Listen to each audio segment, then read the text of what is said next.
Hi viewers, அஸ்ஸலாமு அலைக்கும். இன்றைக்கி அகரக்கர் ஜெல்லி எப்படி செய்கிறது அப்படின்னு பார்க்கலாம். இது வந்து பாண்டன், அதாவது டவுன் பாண்டன் சொல்லுவோம் இல்லையா, அந்த இலையை வச்சு செய்ய போகிறோம். இது வந்து அகரக்கர் வந்து உங்களுக்கு வந்து பவுட்ராகவும் கிடைக்கிது, இல்லைனா வந்து வைக்க மாதிரி இந்த மாதிரி ஸ்டிக்காகவும் கிடைக்கிது. இதை யூஸ் பண்ணி நம்ம வந்து எப்படி அகரக்கர் செய்ய போகிறதுன்னு பார்க்கலாம். இன்றைக்கி வந்து நான் வந்து வைக்க தான் வச்சுருக்கேன். அதை வந்து ஒரு 2 லிட்டர் தண்ணியில் வந்து ஊற வச்சுருக்கேன்.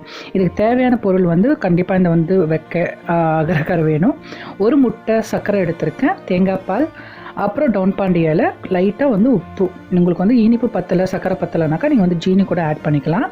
இது வந்து 2 லிட்டர் தண்ணியில் வந்து இந்த சக்கையை வந்து அந்த ஸ்டிக்கை வந்து போட்டு ஊற வச்சுருக்கோம். டவுன் பாண்டை வந்து ஒரு 20 இலை எடுத்து நல்லா வாஷ் பண்ணிவிட்டு இது வந்து அரைச்சி வச்சுக்கலாம். அரைச்சி அதில் உள்ள சாறை மட்டும், அதாவது தண்ணியை மட்டும் எடுத்து வச்சுக்கலாம். ஏன்னா சக்கை மாதிரி இலை தெரியும் இல்லையா, இலையை வந்து தனியாக வந்துடும். அந்த சாறை மட்டும் தனியாக எடுத்து வச்சுக்கலாம். அதோடு அந்த சாரில் வந்து தேவையான அளவு தேங்காய் பால், முட்டையை போட்டு நல்லா பீட் பண்ணிவிட்டு இந்த சர்க்கரையும் அதிலேயே போட்டு கலக்கி வச்சுக்கலாம். கலக்கி வச்சுக்க மாதிரி அதில் வந்து வடிகட்டினோம்னாக்கா அதில் உள்ள மண், தூள் ஏதாவது இருந்ததுனாக்கா வெளியில் வந்துடும். லைட்டாக அதுக்கு தகுந்த மாதிரி நம்ம வந்து உப்பு வந்து ஆட் பண்ணிக்கலாம். தேங்காய் பால் வந்து நீங்கள் வந்து 2 லிட்டருக்கு வந்து எவ்வளோதுக்கு உங்களுக்கு தேங்காய் பால் வேணுமோ, இப்போ வந்து ஒரு 2 டேபிள் ஸ்பூன் பெருசு, அதாவது குழிக்கரண்டின்னு சொல்லுவோம் இல்லையா, அதில் வந்து 2 டேபிள் ஸ்பூன் மாதிரி ஊற்றிக்கலாம்.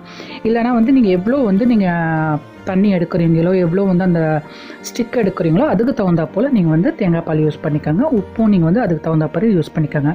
இப்போ எல்லாத்தையும் ஒன்றா ஆட் பண்ணியாச்சு. நம்ம முட்டை, தேங்காய் பால், அந்த டவுன் பாண்டை சாறு எல்லாத்தையும் எடுத்து நல்லா மிக்ஸ் பண்ணிவிட்டு, உங்களுக்கு வேணும்னா கலரை ஆட் பண்ணிக்கலாம். நாங்கள் கலரை ஆட் பண்ணாமல் நான் வந்து சும்மாவே தான் இது பண்ணுறேன். நல்லா கொதி வந்ததுக்கப்புறமா ஒரு ட்ரேயில் ஊற்றி அதை வந்து ரூம் டெம்பரேச்சர், இல்லை ஃப்ரிட்ஜில் வச்சா கூட பரவாயில்ல, வச்சு நீங்கள் ஊற்றி கட் பண்ணி சாப்பிட்டிங்கன்னா ரொம்ப நல்லாயிருக்கும். இது வந்து குழந்தைங்களுக்கு ரொம்ப ரொம்ப பிடிச்ச ஒரு இது. எங்கள் இதில் வந்து அக்கேஷன் ஏதாவது ஃபங்க்ஷன் இருந்தால் கூட நம்ம வந்து இது மாதிரி செஞ்சு வைப்போம். ஸோ இந்த வீடியோ பிடிச்சிருக்கும்னு நினைக்கிறேன். பிடிச்சிருந்தா லைக் பண்ணுங்கள், ஷேர் பண்ணுங்கள், சப்ஸ்கிரைப் பண்ணுங்கள். தேங்க்ஸ் ஃபார் வாட்சிங். தேங்க்யூ.